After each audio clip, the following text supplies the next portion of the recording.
It can be pretty tough when you're buying your first motorcycle gear to know what's required, to know what difference things make, and what you're getting for your money. I made a bit of a mistake when I bought my helmet. I must say, this is the first helmet that I bought. It's an AGV. There was a few different factors I took into account when I bought this helmet. The main one was the price. This retails for about £200. I quite like the look of it. I like the idea of this little ratchet strap thing here, which is fairly convenient. And it's also got this sun visor thing that flicks down. So on the face of it, I thought this was fairly decent. Like anybody else who's trying to save a bit of money when I was first buying my gear. And I didn't want to go too extreme on anything. So this one fitted the bill. There are, however, a few things about it that I really, really don't like. And actually I ended up buying this helmet, which is much better. We'll get onto this baby in a second. You can see it's absolutely beautiful. I'll just run quickly through the things that I don't like about this helmet, and the reason why really my advice on what I've learned so far would be to not skimp in the helmet. Don't go for a cheap one. This one's a whole lot better, and we're going to cover exactly why that is the case. So, first few things about this one that I don't like. One is the visor lock. Now, this visor locks down, and it's like that. And it's quite difficult to get it open once it is locked down. You can see there, I can't really do that. I've got to pick it up with two hands, get that open, and you can see it's quite a lot of force. Now, if you try and imagine doing that with your left hand when you're riding along on your motorcycle, it's really difficult, if not impossible. And yeah, so that's the first thing I don't like about it. The second thing is this ratchet thing. While it is really convenient, and this is a helmet that you can, get on after you've put your gloves on, so that's cool. But these little metal bits here have a habit of digging into your neck. It's also quite easy to kind of set this a little bit too tight with the way the ratchet mechanism works. And again, that can be quite uncomfortable and dig into your neck. But the main thing about this helmet, and the main thing that pushed me to get a different one, was the wind noise that you get from it. It's unbearable. Anything over about 50 miles an hour, and with this helmet, you must have earplugs in. There's no other way about it. If you're riding at 70, let's say, wearing this thing without earplugs, your ears are going to be ringing by the end of the ride. And it's not just noise that affects. The amount of noise, if it's creating more noise, that means it's creating more air resistance. The pressure that's on your head, the pressure that's on your neck is significantly more than a quieter helmet as well.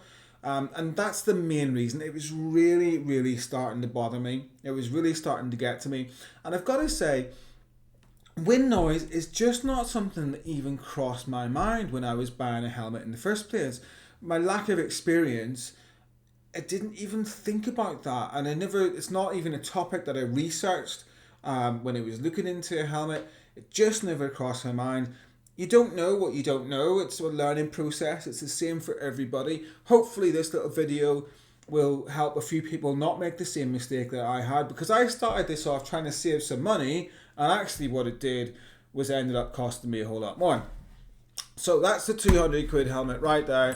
It does the job. If you're not going up to 70 and you're just doing 50 or 60, let's say, you could probably get away with it. It would probably be okay.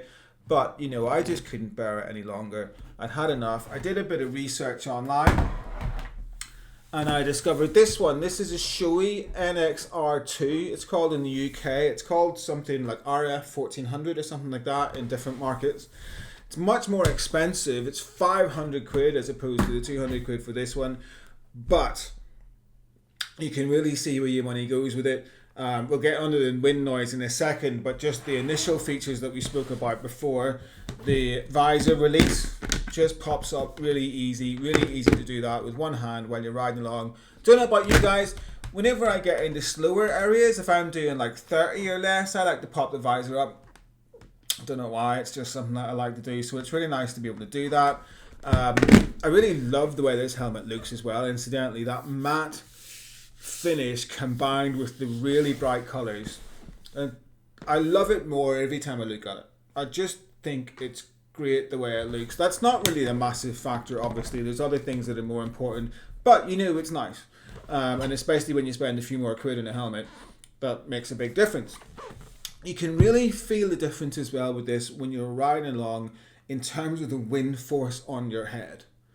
70 miles an hour on this helmet feels and sounds the same as 50 miles an hour on this helmet, especially if you turn right or left while you're riding. You can really feel the wind in this one. Sometimes it feels like it's trying to tear your head off, whereas in this thing it just cuts through the air a lot smoother. It's really noticeable. I would never have believed that there could be that much difference when they look really similar. It doesn't look like a whole lot of difference between them, but the reality shows that the air just flows around this thing so much more easily, and that is why it's less pressure on your neck while you're riding, and also a big factor when it comes to noise. Another factor in wind noise, I suspect, if we have a quick look at the bottom of these helmets, you can see there's a lot more padding going on here in the SHOEI one. It's a lot more sealed up here, and sealed around your face, around your neck. So that, I suspect, there's two things going on here when it comes to noise. One is that it's more aerodynamic, but secondly, it's also more closed off to the world around you.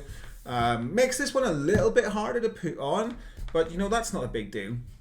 And this one's also got the more traditional D-ring strap things here, which initially was something that kind of put me off, but these are actually a lot more comfortable. This helmet, if you put your gloves on before you put your helmet on, then your gloves are coming off again, because this is really hard to do with gloves on. But that's not a big deal. This is actually a whole lot more comfortable. It doesn't dig into your neck as much. I actually prefer this now that I've had a bit of use to it. But as I said, it really comes down to the wind noise. I don't wear earplugs with this helmet, and I would never wear this helmet without earplugs. So that's how big a difference that is. As I said, the noise and the airflow at 70 miles an hour feels very equivalent to this one at 50. So it's a massive difference. This is 2.5 times the price. It was 500 quid for this helmet. It was 200 quid for this helmet.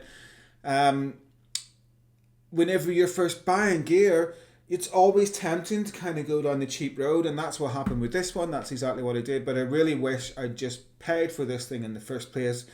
It would have saved me money in the end. It's just so much better every way you look at it. So, this video is just to kind of help people out. Hopefully don't make the same mistake that I do, and learn that lesson. There's some things that you just don't want to cheap out on, and it's not always obvious the benefits of getting something a bit more expensive, getting something a bit better. It's not always clear why the more expensive one is better than the cheaper one, but hopefully this video will help people understand that a little bit more, give people a little bit more of an insight, and help you not make the same mistake that I made. I love this helmet. I wish I'd bought it in the first place.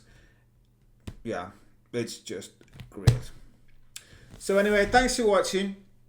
See you again soon. My wee bike's in the shop right now. It had a warning light, which is to do with oil pressure. Don't think that there's any massive problem with it. It's probably just a sensor or something like that. They ran some diagnostics on it and they couldn't find any problems.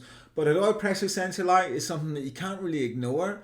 So they want to just get to the bottom of it before they return the bike to me. So just hanging on at the moment. It's a bit of a shame to not have anything to ride right now, but that's just the way these things go. I'm sure I'll have the bike back soon. Alright, well, thanks for watching. I will see you again soon. Take care.